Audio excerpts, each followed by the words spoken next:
Yes, hello, hi. Hi there. Where are you Hold calling on. from? Of course, thank me. you. Yeah, that's him. Where are you calling from? We're calling from Germany, Okay. Where in Germany?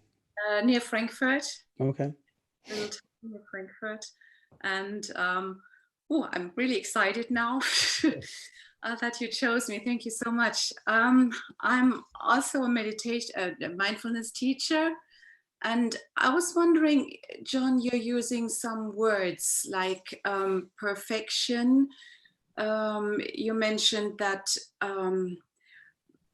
you can be perfect or the moment is perfect, but some people misunderstand perfection, I believe. Yeah, I don't use that word. It didn't ring true to me when you said perfection, but perfect I do use.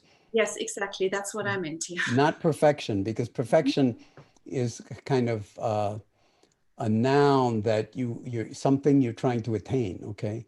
But I will say from time to time that you're perfect, just as you are, including all the imperfections that come up in your mind about how unperfect you are, imperfect you are. So what that basically means is that you are as you are. And if you want to call it imperfect or perfect, you're in trouble because you've reified a very dynamical condition. And then of course you're judging it, you're evaluating it. And then the question is, who's doing that? I. So das Ich. So then there's that you could investigate. Mhm. And then so that's basically it. I mean, I think it's very important to not sort of talk about perfection or to even fastly say, well, it's all perfect, because, I mean, people are dying from right and left from all sorts of things. And we want to be very, very careful of the way we language things, so that it's not sort of a kind of, I don't know, pretend wisdom that's actually harmful to people. Yeah. So perfect means being whole. Perfect means things as they are. Yes. Yeah. With making And whole. mistakes, everything. Being whole. So that, Yes. yeah, so that, and it's the word whole, WHOLE, is also the root meaning of the word health and healing, and holy for that matter, in a kind of more religious context. So it's to basically say, as long as you're breathing, it's what we say to the people in our MBSR classes or in the hospital, that as long as you're breathing, from our point of view, there's more right with you than wrong with you, no matter what's wrong with you. Once you're not breathing, that's not true, okay? And you can read in the newspapers every single day what this virus is doing in the intensive care unit to even young people, when the lungs actually fill up with fluid because of the insidious way that this virus actually works on the molecular level. And it's like, all of a sudden, it's like, oh my God, these lungs, they're like soap bubbles, they're like the most delicate tissue of the entire body. And when they can't exchange air with blood, we die. So it's giving us more and more incentive to appreciate what we have while we have it. And the breath being only one of an infinite number of miraculous biological processes that are going on in our body at this particular moment, none of which we understand or are who I am, but they're keeping who you think you are alive. So that's an incredible mystery and a beautiful adventure. And if we stop believing so much who we think we are, and we're more willing to apprehend the mystery of the magnificence of who we are, then, that's not that far off from Buddha nature. Then you may not want to talk about it in that kind of a vocabulary, but basically that is what the Buddha is pointing to. Otherwise, how would it be possible to actually, why would one ever meditate except to realize one's true nature? but it's not like to acquire one's true nature. That you've already got, thanks to our parents and to biology. Does that make any sense to you? It does, yes, thank you. Can I ask something else, please? Sure. Attitudes. I'm exploring the attitudes for mindfulness, and one of them is trust.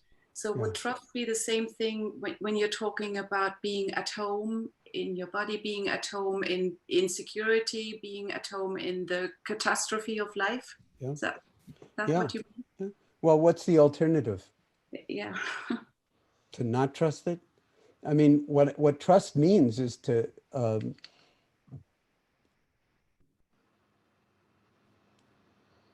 apprehend the actuality of it as it is. It doesn't mean judging it as good or bad. That's another one of those foundational attitudes, non-judgment. So trust basically is an invitation to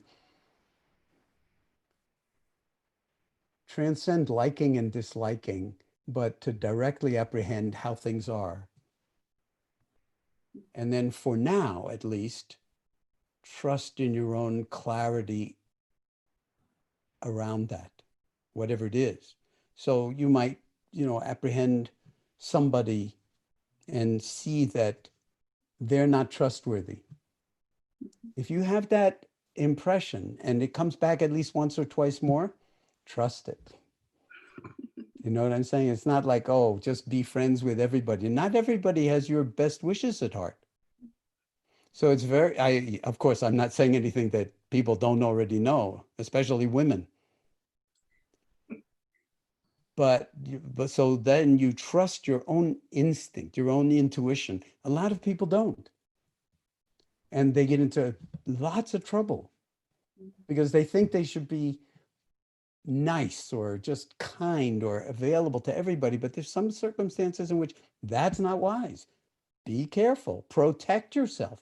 Now we all have to protect ourselves from the virus by wearing your masks, or help protect other people from it by wearing the mask. And so we're in a moment where, everything is pointing at the potential for us to actually wake up. And I must say, and we'll end with this today, that being all together like this, somebody said it feels like family.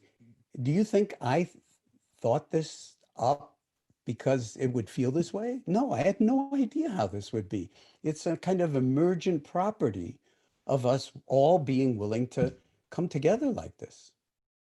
And it's not some kind of ideal, and we need very important not to turn it into some kind of ideal. It's just what it is.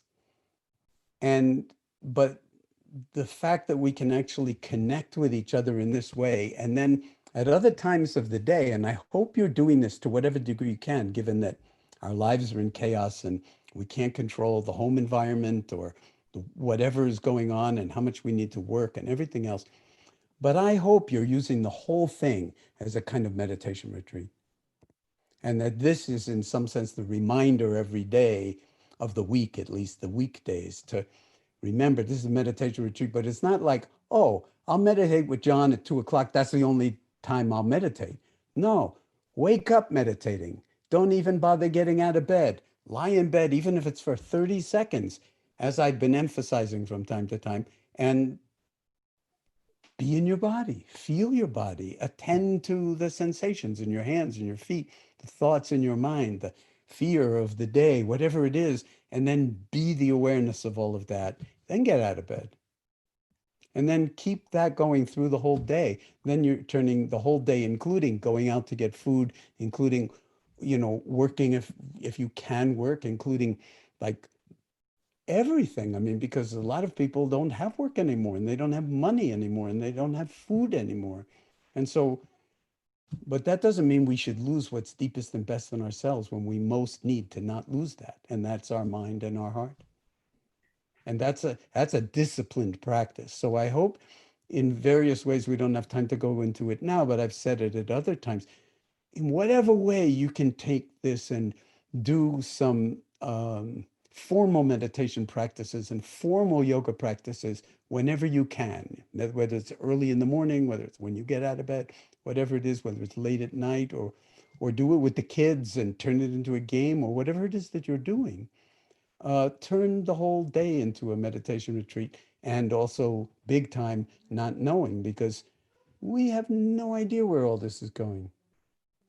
We have no idea where this is going, but I hear grandchildren coming in. So hold on one second. Hi there.